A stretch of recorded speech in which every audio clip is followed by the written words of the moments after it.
and welcome to another exciting episode of Secrets of a B2B Marketer. Today I have with us Mr. Amit Shah, Chief Marketing Officer and Head of Business Development for Zycus. Zycus is a New Jersey headquartered pioneer in cognitive procurement, an enterprise B2B SaaS leader in the source to pay segment. Welcome to the show, Amit, and thank you for agreeing to be here. Hey Benita, thanks for hosting me here on your podcast, and it's a pleasure to be here. I've heard a bunch of them and I'm super excited that you thought it meaningful to call me on the call. I must start with asking you to make sense of this B2B SaaS leader in the source to pay segment. It's a bit of a mouthful, so pardon me if I've got it wrong. If you could please explain that to me. Sure. So see, Zycus is possibly the only Indian, though we are headquartered in Jersey, we are an Indian company, which is in true B2B segment. When I say B2B segment, we deal with Fortune 2000 companies, very large companies, right? So the software is geared for very large companies to solve their problems. We are also the only privately held and profitable for the past 2 decades. Okay, so that's our distinction. Yeah. And when we say source to pay, right? So our singular focus is making the chief procurement officer successful. Chief CPOs are people in large companies who handle billions of dollars of spends. And how do you help them manage this better? How do you help them introduce savings, right? Cost cutting, efficiency, and so on and so forth. So our software caters to the procurement side of the house. And we call it cognitive procurement because it's Merlin AI is our AI offering, and the software is powered with that. Okay, very interesting. So, as a marketing plus business development head, what role do you play here? How does that work out? Okay, so if I were to summarize it in one line, I think my job is about building meaningful connections with our prospects and our customers.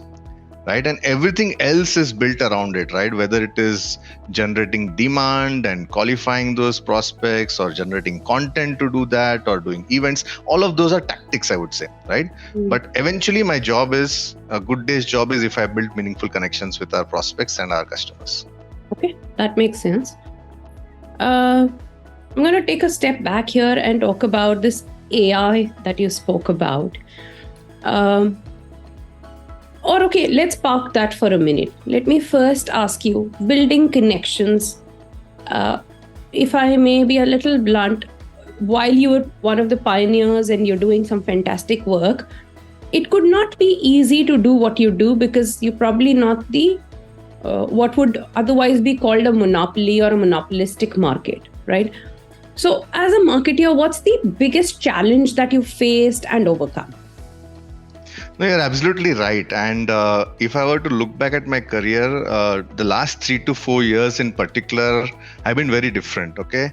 And the challenge has been, how do you break the clutter? See, every company is invariably pitted against, as you rightly said, an 800-pound gorilla, right? In every industry you can think of. So as marketers, we are geared to engage or to deal with the gorillas in the room.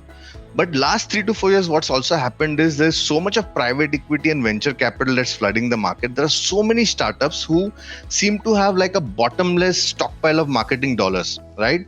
And there's so much more, and I'm sure everybody is doing a great job, but there's so much more noise to, deal with. Now, how do you still create a fairly distinctive and meaningful brand and drive salience in this noise? I think has been the biggest challenge for me. Okay. And, I have a favorite analogy here. Okay. So if you are, let's say, in a wrestling ring with a sumo wrestler, okay, there are only 2 ways that you can have a chance of winning that bout. One, if you are heavier and bigger than the sumo wrestler, assuming both of you are equally skilled, naturally the person with more weight and more heft tends to win in sumo wrestling. Or if you somehow manage to change the rules of the game and you become a kung fu or a karate master, right? Because of the agility and your ability to change the game, you stand a chance of winning. So I think that is what we try to do when we are, trying to deal with so many competitors and so much noise out there. On how do you play on your strengths and how do you create something which is meaningful and value adding to your customers by leveraging your strengths as a marketer. Okay, that sounds absolutely right. Now, can you give this to me in context of Zycus? What have you done and how have you done this? Sure. So as I mentioned earlier, right, one of the core strengths of Zycus, or fundamentally what are we good at? We are good at product management, right? We are very agile in the way we build our product. And second, we have heavily invested in AI over everything else, right? In the last so many years. In fact, our first AI product was almost 2 decades old. So we said that, hey, if this is our strength, right, product management and AI is our strength, how do we leverage that in our marketing abilities? So one of the things that we did almost 2.5 years ago was to constitute a AI council of global CPOs, and most of them are not our customers. These are prospects, or these are just very large companies in their own right. So 20 odd CPOs representing over $1 trillion of spend work with us every quarter. We meet, sometimes virtually, sometimes in person, to draw up what should be the roadmap of Zycus's AI offering. Now, this keeps us very, very honest because it's coming right from the end practitioner, right? And somebody who's seen such large scale. The other thing that we did, and in the Indian context, you'll realize like late 80s and early 90s, Maruti actually built an army of mechanics across the country who knew how to operate Maruti cars, right? And they became the eventual ambassadors of Maruti. Very similar concept. We created a certification program in cognitive procurement with one of the leading, industry groups, okay? And thousands of procurement professionals of every, seniority, juniority, etc., are now getting trained on this certification program, which actually is built on Zycus software, right? So while they learn this program, they also experiment and play with our software. So you're subliminally building a cadre of new procurement professionals who will eventually at some day want to buy your software, right? Then the third thing, we spoke to our engineering team and we said, hey, we've been demoing our software and everybody else also demos the software. There's only as much as you can do. And sometimes it's the skill or the craft of the person demoing that really determines the outcome of the demo. Now, why not create a DIY, sandbox environment of our Merlin and give it out on our website and let prospects and competitors and partners and everybody just knock themselves out, play around with our software, experiment with it, and as long as you want, and if you love it, you'll come back to us, right? So these were some very different things that we did, and the only reason we can do it and maybe some of the competitors can't is one, maybe cultural mindset, and second is the prowess of the product, which we said, like, how do you leverage your strength? And of course, we do a lot of the give a check and give your logo kind of branding. We need to do that, right? So we do a little bit of that as well. But beyond that, we try and figure out, hey, what is it that I can do that will be valuable to my customer, and maybe our competitors will not be able to replicate it very quickly. That sounds quite interesting. So you're going a layer deeper and making the shift at a very heart of the product kind of a thing, where I was quite impressed when I heard that you've been doing the AI aspect of it for about 20 years, where, if I recall correctly, 20 years ago, nobody was talking about AI in the way we talk about AI today. Today, I think you can't turn your head, browse the net, do anything without having heard the term AI. Correct. You have to be living under a rock if you don't know the term. Maybe a lot of people don't know what it really means. They've got their own interpretations, and I was trying to talk to a few people to get a sense of what do they think, what is AI? And it's just so out there, and the meaning is so misinterpreted in many ways. A lot of people think it basically means literally intelligence that will replace human intelligence. And I'm like, okay. But interestingly, a lot of marketers are also, for them, AI has begun and end with ChatGPT. Or if they know a little better, they talk about OpenAI, and that's the beginning and end for them. Slowly now, in the last couple of weeks, I'm seeing a lot of mention about other AI tools. Suddenly the whole euphoria around ChatGPT is settling down, and other tools are being talked about. But is that a fad? Is that a hype? Do you, as a marketer, do you see a role of artificial intelligence in marketing? And if so, what? Absolutely. And this is a very, very pertinent question. Like you said, right? AI today is like the .com of the 2000s. For people who remember, including your neighborhood kirana store wanted to have a .com, right? And that created valuation. And now suddenly it's AI, right? I mean, everybody has to claim that they have AI in their offering. But coming back to your question on what I think of AI as a marketer, again, I have a way of putting this. Today, the war is between AI versus DI. Okay, AI is something that we know. It's artificial intelligence. What is DI? DI is divine intervention. Okay, let me explain what I mean. So see, I'm a big proponent of using, all the upcoming marketing tools out there, MarTech stack, in the way we do our business, right? The way we do marketing. There are lots and lots of awesome tools out there that can solve for almost everything, right? Whether it is generating creative ideas, or doing copywriting, or doing demand generation, or zeroing on intent, or creating a very, very well-defined ICP, or even creating images profile. And videos now. Creating images and videos, that's generative AI, right? There's a lot of stuff that you can do, and I'm thankful that ChatGPT made some of this a little common, part of the common parlance, and no longer very geeky, right? So this is all your AI, right? And the good thing is AI is reaching a sweet spot where it is beyond novelty. It is today at a grade that can be used. It was not there 5 years ago, okay, or maybe not even 3 years ago. 3 years ago, things were very in the novelty area, right? There's a lot of hype, but little utility. So now this is AI, okay, which is how do you use AI in your tools? You can do a bunch of stuff there. So what it has done in a way is you no longer have to be like, marketing was all about madmen from Madison Avenue or all these creative guys that, whether it is Prasun Joshi, Piyush Pandey, Steve Jobs, like there are every once in a decade or longer, there is somebody who comes who is divinely intertwined, right? That's divine intervention. Not all marketers can have this gift, so to say, of being so brilliant that whatever they do becomes gold, right? Whatever they touch becomes gold. Now, so AI is an equalizer. If you don't have divine intervention, you might as well ensure that you're, beefing yourself with AI. With AI, you no longer have to spray and pray, right? And I'm doing a pun intention here. Earlier, it was like shooting in the dark. But now, you can really be very targeted in everything that we do. And if I were to extrapolate it a little further, giving one more analogy, like let's say you have all these Marvel heroes, right? Superheroes with all their sci-fi gadgetry that they have at their disposal.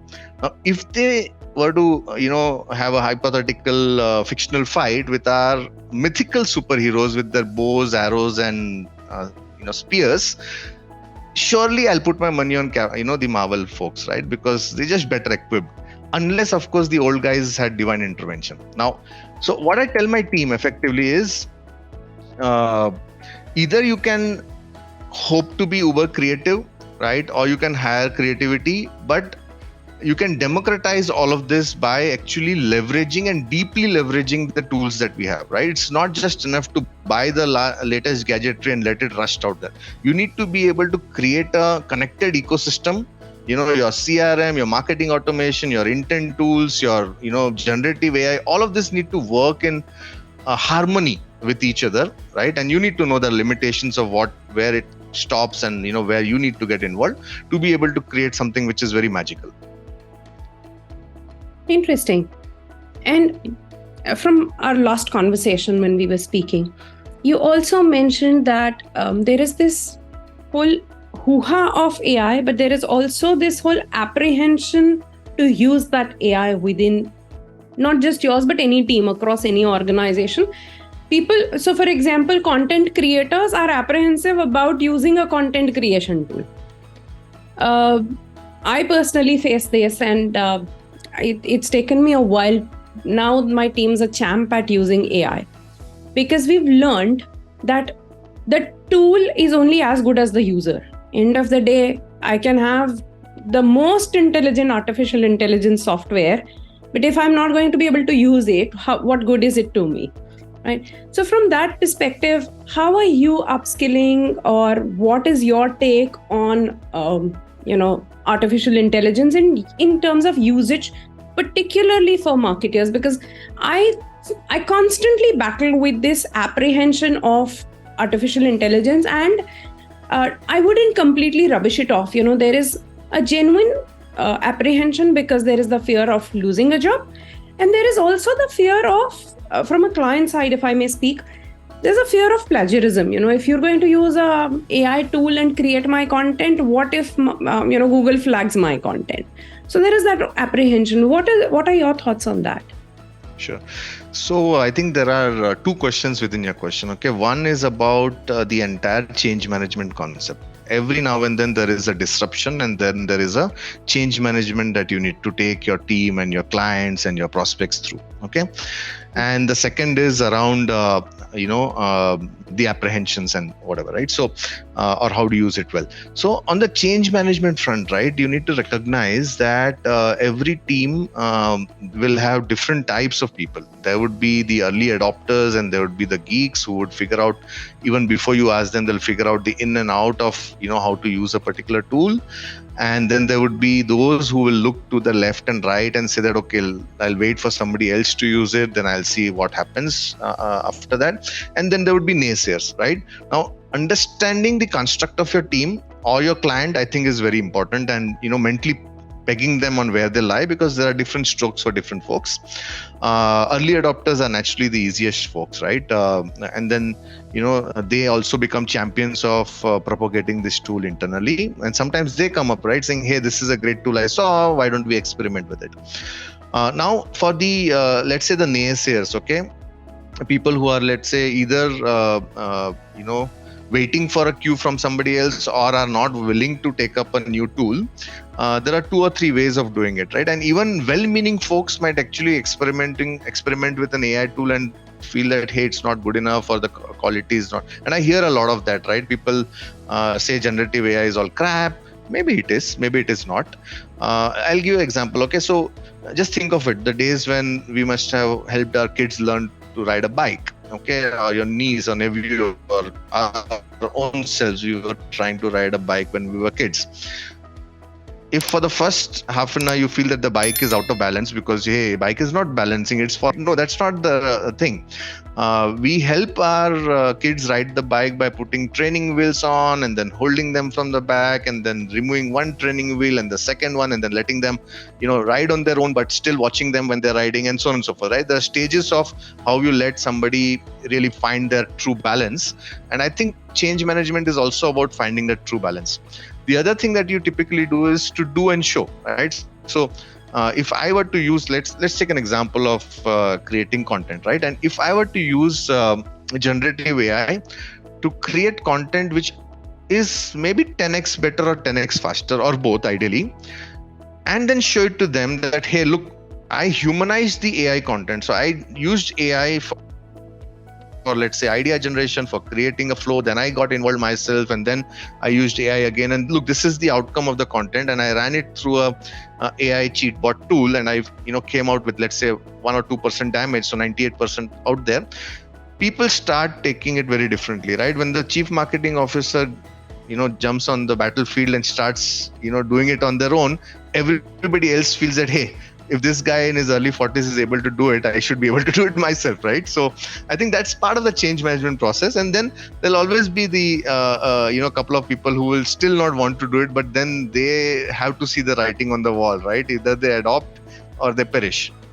You can't really win everybody over, and look, again, there is a whole range of tools out there. When I say I like to experiment with AI and I think that's the future of marketing, I wouldn't paint all of them in the same brush, right? So I'm not having rose tinted glass. We have to experiment with tools, very quickly figure out whether this tool is worth it or this is just hype, and then move on. Does that make sense, Benita? Thinking of the role of analytics also in determining this, because that's another conversation that I was having with someone.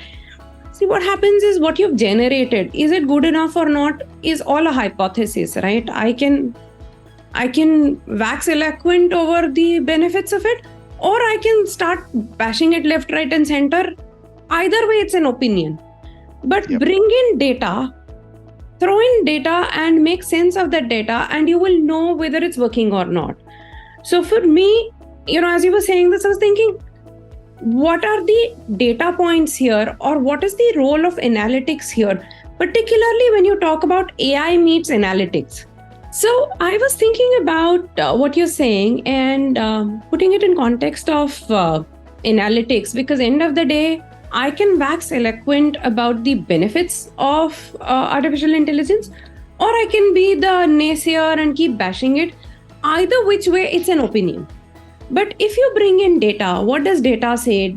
Is it working? Is there if I make a generative AI based image and put it up on, say, my LinkedIn, is my post getting higher or lesser reach, or is it even impacting anything? Or for that matter, in any context, what is the role of analytics, especially in context of AI? If you can share some thoughts on that.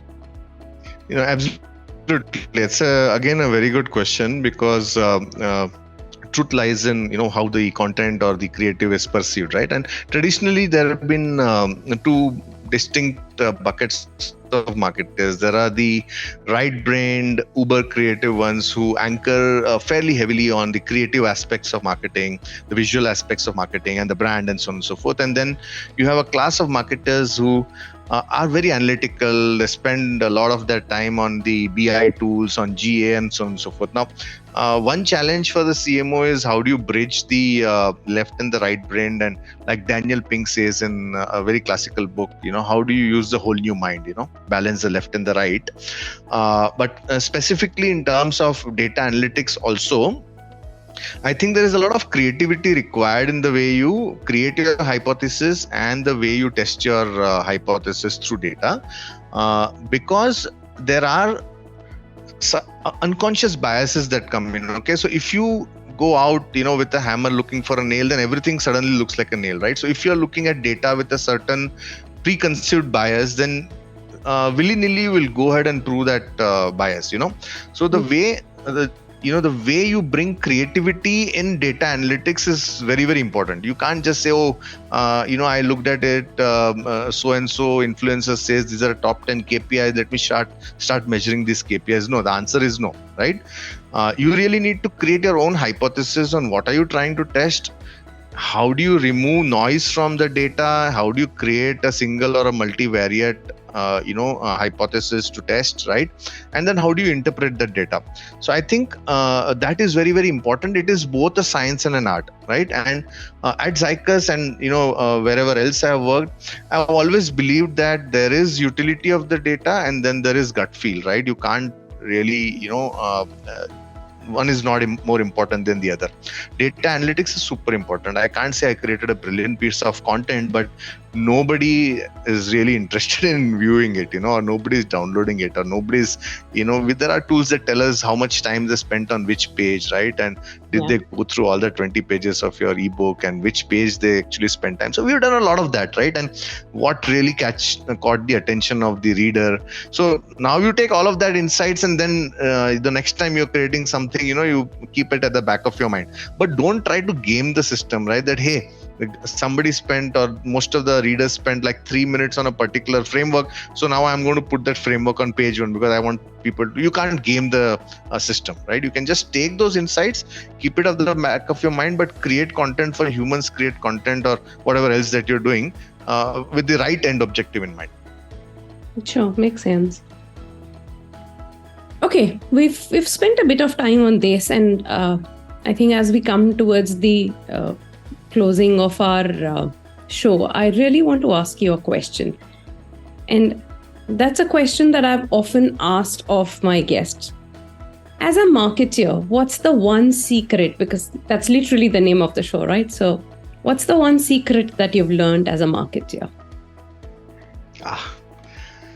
Let's see. I think my guiding principle or the secret has been you have to focus on the mind share. Okay, the market share will follow. And if you reflect on what I spoke, I always talk about creating connections and building that, a connection with your prospects, meaningful connections. That's all about mind share, right? And if you get the mind share, the market share will follow. Well said.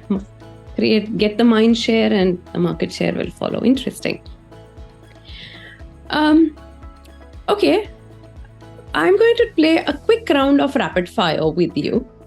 I promise you, this is all in the sphere of marketing, but we want to make this a little fun, okay? Sure. So, give me the first thought that comes to your mind. Don't overthink. Okay? Thought that comes to your mind, as in that's a question? I'm going to give you words, but Okay. I'm going to give you words, and I want to. What happens is people overthink and they spend time thinking of an answer. That is the reason these rapid fire words are never shared with our guests in advance. Sure. So, ROI. Important. That's it. You said one word. I said one. ROI is very important. I'm giving you one word. Focus You on can ROI. give me more thoughts, but okay. So ROI is important. Strategy. Okay. Yeah. Okay, I like that reaction. No, ROI is important, but you can't, tie yourself just to ROI, right? There has to be scope for experimentation where there may not be any ROI. Yeah. What about strategy? Not an annual exercise, right? So strategy can't be looked at as something that you do once a year and then let it be and then revisit it once a year. I think in current time and age, strategy also has to be agile. Everything changes, from month to month, quarter to quarter, because of either competition or your own company's new releases, new products, or customer behavior or technology, right? So your strategy needs to have that amount of malleability, right? So it should be strongly held, but rather strong strategy, but loosely held, and keep some scope for modifications as you go along. Okay.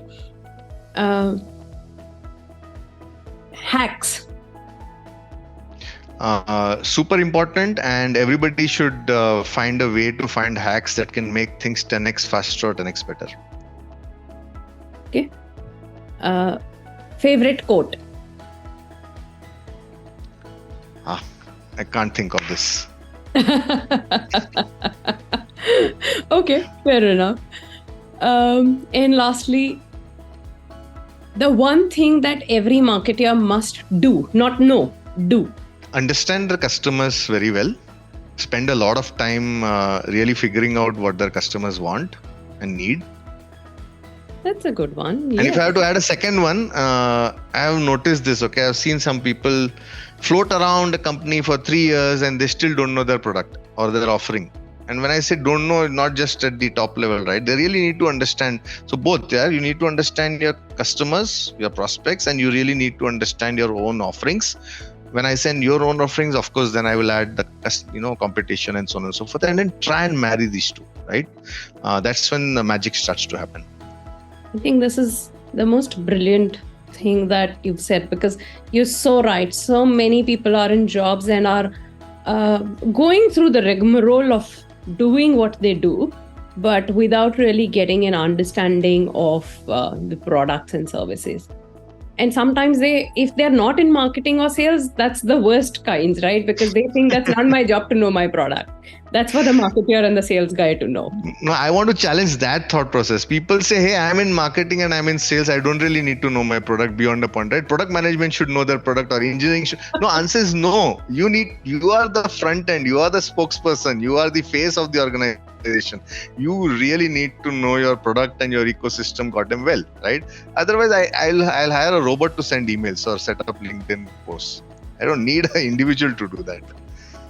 No, very, very true. Because and people who are so insecure about their jobs, for them, I would say this is the one lesson you should take back from this show. Know your products and your customers. If you don't know these two things, artificial intelligence not required. Absolutely. KYC is customer and your company, right? So you need to know both of these, and your culture and everything else. But yeah, lots of C's there. Absolutely. So thank you so much, Amit. I think this was a very insightful session. You spoke about the role of artificial intelligence in marketing. You particularly spoke about analytics. You spoke about the sumo wrestler, which I absolutely loved your example that, if you're dealing with sumo wrestlers, you better have a game plan, and particularly in context of Zycus, you spoke about agility and being open to changes, taking your customers' feedback in a very granular manner and getting it right straight from the source. I loved all of those points. So thank you so much for sharing all of that with us. So Amit, as we come to the end, one last request of you.